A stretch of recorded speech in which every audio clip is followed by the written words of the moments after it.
Hello, everybody. Welcome to our study series of the Church Fathers' view of the church tradition and scripture. Today, we're going to be taking a look at the surviving works of Papias. But first, a little bit about who Papias was. Papias was the bishop of Hierapolis, located in modern day Turkey, during the early 2nd century. He is traditionally identified as a contemporary of Polycarp of Smyrna and is described by later fathers as a hearer of John, meaning he lived in the shadow of the apostolic generation and personally knew people who sat at the feet of the apostles. He composed his major work around 110 to 130 AD, making his insights some of the earliest post Testament records in human history. Papias wrote a massive 5-volume work titled The Exposition of the Sayings of the Lord. The very title of his work uses the word exegesis, exposition, which proves that by the early 2nd century, church leaders were not just blindly repeating memorized phrases, they were actively acting as expositors, interpreting and unpacking and applying the teachings of Jesus to their communities. The only problem is that we do not possess a single copy of his original 5 volumes. They were completely lost to history, likely in the late Middle Ages. So because the book is lost, we only know Papias through fragments, which are passages and quotes preserved centuries later by other church historians who owned copies of his book and cited him to prove their own points, such as Irenaeus and Eusebius. So in this video, we're going to be taking a look at the surviving works of Papias and how it relates to our study on the church, tradition, and scripture. The first point I want to make is this. Papias touches on a core concept in the early stages of the church, which was the reliability of oral tradition. During the early 2nd century, which was also during Irenaeus' time, oral tradition functioned alongside of the written text of Scripture as a reliable source of truth. Of course, that came with it its own criteria to ensure the reliability of the tradition, which is why Papias says that, "For I imagined that what was to be got from books was not so profitable to me as what came from the living and abiding voice." As you can see for Papias, speaking face to face with those who knew the apostles is what Papias preferred to verify what came from the Lord and the apostles. And it wasn't just someone who heard from someone who heard from someone who heard from someone say something that an apostle said. No, Papias wanted to speak directly to someone who firsthand knew the apostles and their teaching. During this time, it allowed Papias to do so. The generation of those who knew the apostles and those who knew the apostles was still present. And we see Irenaeus make a similar point during this time of how if there was no written text, we could have recourse to the earliest churches which the apostles themselves had connections with.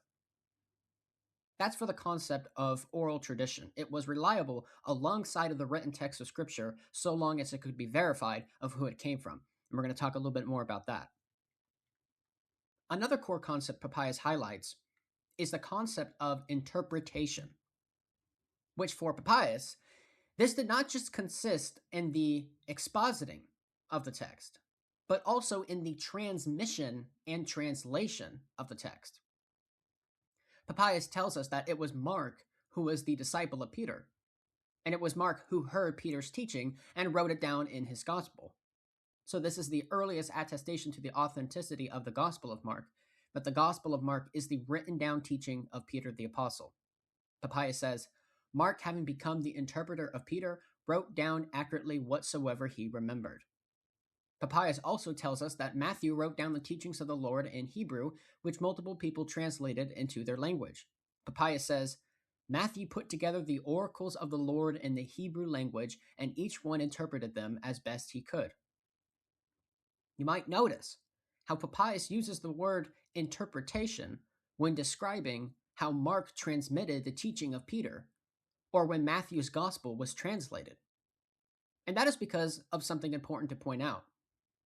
In the ancient world, transmission, the act of copying and passing along a text, the act of translation, changing its language, and the act of exposition, explaining its meaning, were not seen as sharp, distinct, separate things, but all three were seen as parts of the same whole process. For instance, when we take a look at the Gospel of John, It contains the most explicit biblical examples of an author weaving their interpretation of what was being said into the transmission of Jesus' words. The Apostle John frequently steps outside of the narrative he's recounting to tell the reader directly why something happened or what a certain teaching meant. For instance, in John 2:21, John writes that Jesus says, "Destroy this temple, and in 3 days I will raise it up." And then John immediately adds, "But he was speaking about the temple of his body," explaining what that meant. In John 7:38 and 39, Jesus promises that rivers of living water will flow from believers. John then steps in to explain again. Now, this he said about the Spirit, whom those who believed in him were to receive. And then, as an example from Matthew, in Matthew 24:15, it explicitly says in the Olivet Discourse when discussing the end times, "So when you see the desolation of abomination spoken of by the prophet Daniel standing in the holy place, let the reader understand, then let those who are in Judea flee to the mountains."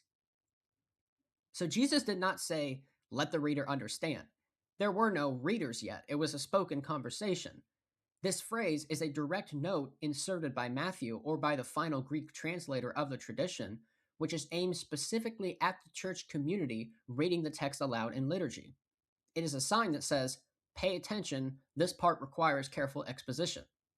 So you see how the concept of transmission, copying and passing along a text, translation, the changing of the language, and exposition, explaining the meaning of the text, was seen as parts of the same whole. And oftentimes, exposition or interpretation came with it the transmission and translation of the text, which all of these Papias seems to categorize under interpretation. A third thing I want to point out about Papias is the fact that he introduces a saying of the Lord that Papias seems to believe came from oral tradition, but it is not contained in any of the four Gospels, or mentioned in the New Testament, or even by any of the Fathers. In fragment 4 that we have of Papias, Jesus apparently gives a long parable slash prophecy of how single vine trees in the millennial kingdom will produce 10,000 branches, and each grape will yield 25 measures of wine. And in this section I'm going to read here, Judas is skeptical and asks a question, and Jesus responds. This section from fragment 4 says, "And he added, saying, Now these things are credible to believers, and Judas the traitor, says he, not believing and asking, How shall such growths be accomplished by the Lord? The Lord said, They shall see who shall come to them." And even both the Eastern Orthodox Roman Catholic Church does not accept this saying as canonical. So no one really knows where this came from or accepts it as authentic oral tradition from the Lord, since no one really knows for sure where it came from, who passed it on. This is slightly ironic because at the same time, even with the precautions that Papias makes for the certainty of the testimony that he hears about the Lord and the apostles, and even with the general reliability of oral tradition during this time, you could still see how there's still the possibility for extra canonical sayings that did or did not come from the Lord creep in. Where the real issue is not really whether it came from the Lord or the apostles or not per se, because for all we know is that it could have.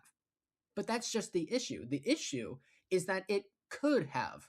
We don't really know for certain by means of verification where it came from. This is part of why you see at the time of Papias already the tradition of committing the oral tradition of the Lord and the apostles to writing in the Gospels. This highlights the need for ultimately committing it to writing, not only for the sake of preservation, ensuring it does not get lost or abstracted in people's memory, but also for the sake of verification. Written text offers a unique way of verification that oral tradition simply cannot. Oral tradition just functions a different way. Oral tradition functions as a living, fluid repository. It can establish a robust chain of custody through reliable witnesses, and it inherently shifts and breathes with its transmission. However, written tradition, on the other hand, functions as a permanent fixed anchor. Written traditions, for instance, can be physically cross-referenced and verified using textual formulas. Early Christian writers began verifying teachings by cross-referencing them against written texts using authoritative markers like "as it is written." This is what allowed communities to audit a claim by pulling up an exact manuscript rather than relying on the memory of the transmitter. While early Christian figures often preferred the living voice of tradition, like Papias, which offered the immediate eyewitness testimony, oral change of custody became increasingly vulnerable once the original eyewitness generation passed away. A written text provides an objective baseline that blocks later generations from altering the foundational principles to suit new agendas. This is how written tradition functions as a shield to protect original teachings from ideological drift or heresy. So that brings us to the conclusion of the video. Just as a way of summary, we talked about how oral tradition was reliable alongside of the written text in the first and early second century, how interpretation for Papias consisted in transmission, translation, and exposition, and that written tradition is necessary for preservation and verification. While oral tradition has its function and purpose, so also does written tradition, and that is primarily preservation and verification. Thanks for watching. I hope you found this video helpful and interesting. Leave a comment below to share your thoughts about what was said in the video, and I hope to see you in the next one.